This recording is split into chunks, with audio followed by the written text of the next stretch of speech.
الآن المداخلة الثانية مع الأستاذة مفيدة الغضبان.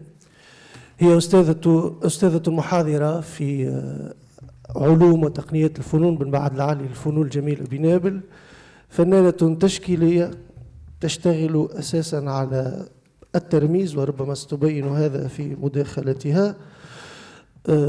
لها إصدار هو مجموعة لوحات لمعرض قامت به في ماي 2015 بعنوان فال دي زومبر، ولديها كتاب نشر مؤخرا بعنوان Pratique contemporaine et environnement, expérience plastique et territoire en territoire tunisien. ستقدم مداخلة بعنوان مسارات معلقة، فلتتفضل. شكرا، مرحبا بالجميع. طبعا اليوم الثاني للندوة يكون ربما أقل في نسبة الحضور، لكن حسب رأيي يكون هام، لأن الذين عادوا في اليوم الثاني سيكونون مهتمين أكثر. أنا ربما في البداية كلمة الترحيب بالعربية، لكن أعذروني المداخلة ستكون بالفرنسية، ليس لأنني لا أتقن العربية أو لا أحبها أو أتجنبها، وإنما لأنني تعودت في أعمالي الأكاديمية والبحثية أن أكتب بالفرنسية، فأجد نفسي أكثر في المصطلحات والمفاهيم، وحتى عنونة أعمالي هي بالفرنسية. لذلك عندما اتصلت بي الأستاذة أم زين بن شيخة مشكورة كي أشارك في هذه الندوة، كان مقترح مداخلتي هو مسارات معلقة، وهي مكتوبة عندي يعني في dans les coulisses de ma recherche, itinéraire suspendu des fictions paysagères. Et j'insiste sur le deuxième intitulé qui est des fictions paysagères et non pas des paysages fictifs. Parce qu'il y a une nuance, et je dirais même il y a une différence extrêmement importante au niveau de l'intitulé même. Parce que l'intitulé est déjà problématique. De un, de deux, parce que l'intitulé est problématisant de mon cursus et de mon parcours pratique et plastique. Voilà pourquoi je commence par cette petite précision au niveau de l'intitulé. Ça, d'une part. D'autre part, venir aujourd'hui en tant que plasticienne et non pas en tant qu'enseignante pour parler de ma pratique plastique, ce n'est pas du tout évident. Je dirais même qu'il s'agit d'une forme de schizophrénie pour l'artiste qui vient parler de sa pratique.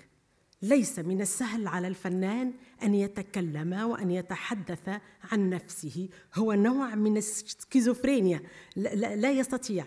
وأنا لم أتعود أن أتكلم عن نفسي. عادة مداخلاتي، كل مداخلاتي تقريبا لمدة سنوات كانت حول تجارب فنانين آخرين في جميع أنواع الفنون، يعني الفنون الكلاسيكية، الفنون المعاصرة، الفنون الحديثة. وعندما أقول فنون كلاسيكية حديثة معاصرة باختلاف أنواعها، سواء في بحوثي الأولى في الدراسات المعمقة أو في الدكتوراه أو في بحوث ما بعد الدكتوراه. تقريبا كانت قراءات لأعمال فنية ليست لي. هذه المرة سأتحدث كفنانة تشكيلية، ولأول مرة سأتحدث عن أعمالي التي وضعتها تحت عنوان Itinéraire suspendu des fictions paysagères. Dans cette là, je reprends, excusez-moi, donc le français. Dans cette donc, communication, je vais présenter 3 moments de ma pratique. Et les 3 moments sont abordés autour des 3 séries. Une première série que j'ai intitulée Val des Ombres. Et c'était une exposition personnelle réalisée en 2015 est exposée dans le musée Hedi Turki à Sidi Bou Saïd et je vais vous montrer quelques œuvres et non pas toute la série. Et à travers les intitulés de mes tableaux, j'imagine que l'approche va être claire. Donc voilà, entre deux, un deuxième tableau, Rizam, un troisième sur le Val Noir. Je vais passer rapidement juste pour vous montrer les trois séries, mais par la suite, je vais articuler à travers le texte le tout des œuvres. Les partantes, Val sans retour, et chaque intitulé est symbolique, parce que ma peinture s'inscrit dans le symbolisme. Le grand soldat blanc, les fleurs ici sont des soldats. Là, ce sont des soldats simplement blancs, et toujours dans la symbolique, c'est le vent noir, représenté à travers des arbres noirs, sans feuillage. Là, c'est un rameau en extension, et ce rameau-là, il va donner naissance à une nouvelle série de peintures. Je me réfère peut-être ici au grand artiste Ernest Pignon-Ernest, qui est un artiste révolutionnaire par excellence. Je cite, « Je fais remonter à la surface enfouie les souvenirs oubliés, je réactive leur potentiel symbolique. » Fin de citation. Toujours dans la même approche, croisée de chemin, l'arbre est toujours présent, comme vous voyez. Là, c'est le revers du rêve. Mais l'arbre, il anime mon support. Il est toujours présent. Il est personnifié. Il est forme presque principale. Là, ce sont des croisées de chemin représentées à travers l'arbre. Là, c'est sans issue. Ici, c'est un fragment d'une peinture intitulée « Le maître du Val ». Là, c'est un chemin incertain. Regardez, l'arbre, elle n'est pas du tout représentée dans le sens classique ou conventionnel du terme. Ça ne rappelle pas vraiment l'arbre déjà connu, déjà vu, mais c'est mon arbre à moi. Là, c'est un arbre gardien. Et regardez ce gardien devant cet espace urbain et cette rue déserte. Là, c'est une herbe noire. Et toujours dans le même contexte, l'ombre noire. Là, c'est un chemin cauchemardesque. Donc, on est déjà dans le cauchemar. René Magritte, le grand artiste surréaliste, dit autour de l'arbre, s'élançant de la terre vers le soleil, l'arbre est une image de bonheur. Pour sentir cette image, il faut être immobile, comme l'arbre. Si nous bougeons, c'est l'arbre qui devient spectateur. Il est témoin et quand il devient cercueil, disparaît dans la terre. Et quand il est transformé en feu, il s'évanouit dans l'air. Et là, c'est la deuxième série, donc le deuxième moment de mon œuvre, intitulée « La fable d'un rameau ». Donc de l'arbre, je suis passée au rameau. Là, ce sont des dessins avec de l'encre de Chine, réalisés en 2016. Un extrait, bien sûr, de l'album. Je ne montre pas tout, mais c'est un petit extrait de mon album. Série « La fable d'un rameau », que j'ai intitulée « La fable d'un rameau ». Voilà, donc, quelques dessins. Ensuite, une nouvelle série qui reprend l'arbre, mais intitulée « Dans les pores du paysage ». Et donc, comme s'il y a un paysage, c'est le paysage du pays, c'est le paysage politique, c'est le paysage économique, c'est le paysage anthropologique, si vous voulez, c'est le paysage même mythologique, c'est le paysage de mon rêve, c'est le paysage de mon cauchemar, c'est le paysage dans le sens large qui est là. Et là, je travaille sur et dans les pores de ce paysage-là. Je m'arrête à cette image pour reprendre maintenant le texte, pour vous expliciter le pourquoi de cet arrêt de 1 et de 2, pour vous expliquer pourquoi j'ai abordé sur un moment comme ça et pourquoi l'arbre est toujours présent. Voilà, je reprends donc le texte qui explicite toute mon approche plastique en tant que réflexion, mais en tant que praxis de l'autre côté. Je dis donc, je commence par une première question. Pourquoi est-il nécessaire aujourd'hui d'interroger les œuvres artistiques produites en Tunisie après la Révolution de 2011 ? Partons de l'intitulé « L'art, la mémoire de la Révolution », thématique du colloque, auquel je suis invitée pour intervenir en tant qu'artiste plasticienne. Je souligne l'ampleur des trois notions, l'art, la mémoire et la révolution. Les trois m'ont guidée vers la notion d'itinéraire, puisque l'art se construit et évolue dans son itinéraire de déconstruction et reconstruction technique et réflexive. Quant à la notion de mémoire, elle est tellement complexe qu'on ne peut aborder en cette courte lecture. Néanmoins, je me contenterai de rappeler que dans le champ collectif politique, un devoir de mémoire est nécessaire à travers ces différents registres établis.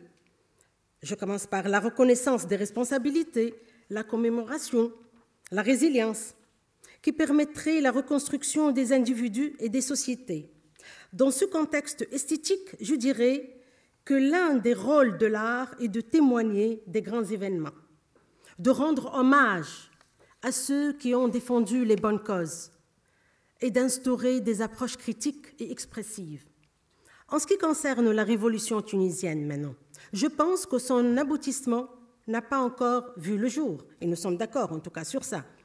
Ce qui m'a guidée vers la lecture de son inachèvement comme parcours en devenir à travers l'itinéraire suspendu. Et je vais donc m'arrêter sur deux mots, l'itinéraire et suspendu. Pour présenter cette lecture de ma pratique plastique qui n'est qu'une forme de topoïétique, déconstruisant l'itinéraire même de ma réflexion et de ma praxis. Et ce que vous êtes en train de voir, en tout cas, c'est une manière là de décomposer le processus de mon travail, mais en même temps l'itinéraire de la construction de toute la peinture. Il me faut donc la prise de chemin de retour en arrière, feuilleton dans ma mémoire pour récupérer certains éléments qui pourraient éclairer cette analyse. Je dois descendre, et là j'utilise le concept de Gaston Bachelard, descendre aux sources de mon inspiration, me référant justement à Bachelard, et je cite, « L'escalier qui va à la cave, on le descend toujours. » C'est sa descente qu'on retient dans les souvenirs, c'est la descente qui caractérise son onirisme. Fin de citation tirée de son livre « La poétique de l'espace ». Interpréter le quotidien, exprimer le vécu des faits politiques et socioculturels n'est possible pour l'artiste qu'à travers un transfert de l'expérience vécue vers l'espace de la création. L'art a toujours permis et permet encore de rendre visible l'invisible, comme l'a bien exprimé Paul Klee. C'est à partir de cette logique que j'ai essayé, en tant que plasticienne, de rendre mon rapport aux faits politiques, idéologiques et culturels en Tunisie durant la dernière décennie en œuvre picturale. Comme vous voyez là, donc, ce grand paysage que j'intitule « Parasites ou mauvaises herbes ». Et dans le contexte symbolique, vous comprenez ce que j'entends par les mauvaises herbes, bien sûr, qui occupent l'espace, le lieu de notre cher pays. Habité par le rêve de la révolution, par le mal-être, l'attente, l'idée de la transformation de la société, le refus des conflits de tout genre, les aberrations dans tous les domaines, je me suis sentie tiraillée et traversée par ces itinéraires que nous espérons traverser vers l'autre rive en sécurité. Cette sensation d'être suspendue, tout en portant toujours la révolution en moi, m'habite et m'a guidée vers le choix de la ramification comme élément plastique et symbolique de ma peinture, qui a voulu retracer à travers les lignes les itinéraires d'un rêve perdu ou d'un cauchemar vécu. Parce que, je cite, « le principe symbolique est un principe de subversion et de révolte », comme nous a dit Stéphane Lochkin dans son livre « Images et subversion ». J'ai donc opté pour la ligne qui bifurque en ramification, comme vous voyez là dans cette peinture, en arbre, en feuillage, en nervures et en fleurs, afin d'animer mon espace pictural par leur croisement. Créons ainsi un non-lieu, un espace entre ciel et terre, un espace entre deux, un espace suspendu, celui qui me permettrait la concrétisation du rêve suspendu de la Révolution.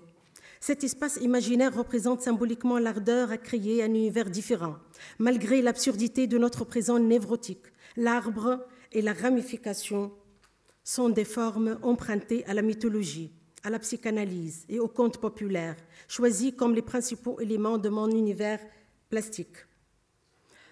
Car, comme l'a bien résumé encore une fois Bachelard, l'image, je cite, l'image s'établit dans une coopération du réel et de l'irréel. Fin de citation.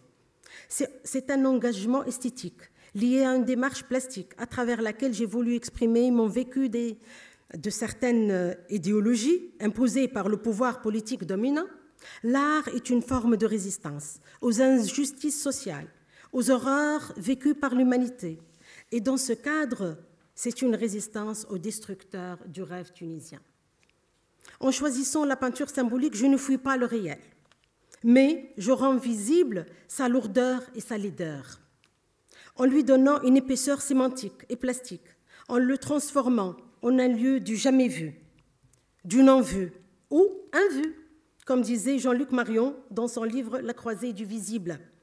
Ce qui m'a permis l'extension plastique, la mise à l'épreuve devant la situation de l'entre-deux, ni haut ni bas, ni ciel ni terre, mais un vide, un fragment suspendu, prêt à tout, à prendre forme, à s'éclater, à bifurquer davantage, à s'étaler en ramification continue, une ramification qui nous envahit, nous pénètre, germe en nous, grandit, fleurit et meurt en nous. Puisque, comme l'a bien souligné Marc Lebot, je cite, « La peinture naît au monde au même temps que le monde qu'elle représente, et cependant, elle n'est ailleurs que lui. » Fin de citation. La ramification a viré vers le cauchemar, donnant naissance à une forme cauchemardesque, déchirant l'espace, la traverser, la consumer et consommer, créant de nouvelles voies, guidant nulle part. Ces itinéraires sont aussi dans l'œil de celui qui regarde. Ils sont en nous. Ils mènent vers l'intérieur de nos âmes, s'ouvrant sur nos intérieurs, donnant naissance à des itinéraires entre nos regards et le monde, dans le sens de Maurice Merleau-Ponty, quand il dit « rapport à soi et au monde aussi bien que rapport à autrui », le chiasme bien évidemment. À travers ces formes symboliques dont la dimension critique véhicule une grande charge sémantique, ma peinture se développe petit à petit dans les différentes séries. Val des Ombres de 2015, La fable d'un rameau 2016, Suspendue entre rêve et cauchemar 2021, la végétation dans les fragments tableaux crée ainsi un univers symbolique, voulant exprimer tout ce que ce régime politique idéologique représente de régression, de danger, d'angoisse et de détérioration de la société. J'ai presque terminé. Cette peinture représente un mode de pensée, une vision artistique, un mode de transformation des faits ordinaires en éléments plastiques. La ramification dans ces différents tableaux tente d'exprimer un vécu de moments, d'espace, de relations, de crises, de rêves et d'échecs. Elle est porteuse d'engagement politique qui n'est pas forcément clair ou illustré à travers les formes traditionnelles. Cette peinture se veut critique de la société à travers les éléments symboliques. Et créer, comme a dit René Passeran, c'est toujours créer un avenir. Cela implique nullement qu'une création soit sans passé. Elle est inscrite dans une dimension politique car elle porte un regard sur les problèmes de la société. Et le recours à la symbolique révèle la motivation interne de ma préoccupation artistique. Elle témoigne d'un choix plastique chargé de signification. Et donc, le visage noir et la ramification qui traverse l'espace renvoient à l'obscurantisme. Et l'obscurantisme, bien sûr, qui envahit le pays. Ce motif, dans sa majorité présent, met en jeu les itinéraires labyrinthiques sans issue, les voies tourmentées, les impasses vécues pendant la dernière décennie, l'arbre sauvage, noir, serpenté et l'image que tout regardant comprenne à travers sa connotation religieuse et historique, partagée par toutes les cultures et les sociétés monothéistes. Elle renvoie au mythe intemporel de la descente du paradis à la terre. Elle rappelle la conscience de l'être humain, de son intelligence. Et là, je cite directement de l'Ancien Testament, « Dieu sait que le jour où vous en mangez, vos yeux s'ouvriront et que vous serez comme les dieux, connaissent le bien et le mal. » Fin de citation. L'élément végétal, donc, est lié au destin de l'homme et fait l'objet d'interprétations mythologiques et symboliques. Ce qui justifie la démarche réflexive dans l'inspiration des anciens récits et mythes et l'aspect déroutant qui mènent vers la construction de nouvelles perspectives de vision et vers des échappatoires symboliques qui pourraient nous éclairer sur nous-mêmes et sur notre destin. La forme suspendue des courbes et des spirales est également une façon de suggérer la fragilité des itinéraires. C'est une démarche plastique qui veut mettre l'accent sur le rythme des parcours tracés et les parcours projetés. Les taches vibrantes, les formes et les ramifications labyrinthiques expriment non seulement le rapport à la vie et au rêve, mais aussi au cauchemar. Là, selon le sens de Jung, bien évidemment. Ces formes touchent à un inconscient collectif, à la perte de la voix, renouant avec une question existentielle qui implique tout individu, la mort. La végétation noire, qui est l'élément premier et l'élément final, se répète dans toutes mes peintures onyxées, ce qui donne dans tous les tableaux, saturant toutes les surfaces, attirant tous les regards, engageant l'intérêt du spectateur qui ne peut rester passif et distant. Ce choix plastique de la ramification suspendue construit mon expérience du trouble, de l'incertain, de l'impossible rêve. Et comme la peinture permet de voir une forme visuelle et non une forme visible, car l'art ne peut être que l'unique apparition de l'idée artistique, c'est-à-dire l'œuvre. Cette expérience artistique n'a pas changé ou cherché à représenter la réalité. Elle s'est inscrite dans l'irrégularité sémantique et métaphorique, s'ouvrant sur une conception singulière, celle de mon vécu et de mon interprétation. Me référant pour la troisième fois à Bachelard quand il dit « Les lieux où l'on a vécu la rêverie se restituent d'eux-mêmes dans une nouvelle rêverie ». Fin de citation. Ce regard effacé, et c'est ma conclusion ici, ce regard effacé, ce visage voilé, cette végétation sauvage occupe l'espace, donne à voir l'extrême du rêve et du cauchemar. Devant cette peinture, le regardant est invité à accéder à travers les vides des entrelacements, des lignes, à suivre les bouts de chemin, arrêtés par l'interprétation des formes spirales qui seront le piège de l'œil. Mais pour y échapper, il fallait se déplacer rapidement entre les croisements des lignes et voler dans le ciel du tableau. Cette extension... Ah, j'ai terminé. Voilà. La dernière phrase, donc, ma peinture fait... voilà, je termine avec cette phrase. C'est une peinture donc, qui s'inscrit dans l'espace suspendu, j'ai dit, où l'univers de passage vers l'autre rive, l'espace suspendu reste humain, mais le rêve est... l'espace, j'ai dit donc, suspendu reste inhumain, mais le rêve est humain par excellence. Et je dis donc, créer et peindre ne sont, à mon sens, que surgissements singuliers, créés avec son sang, comme a dit Nietzsche.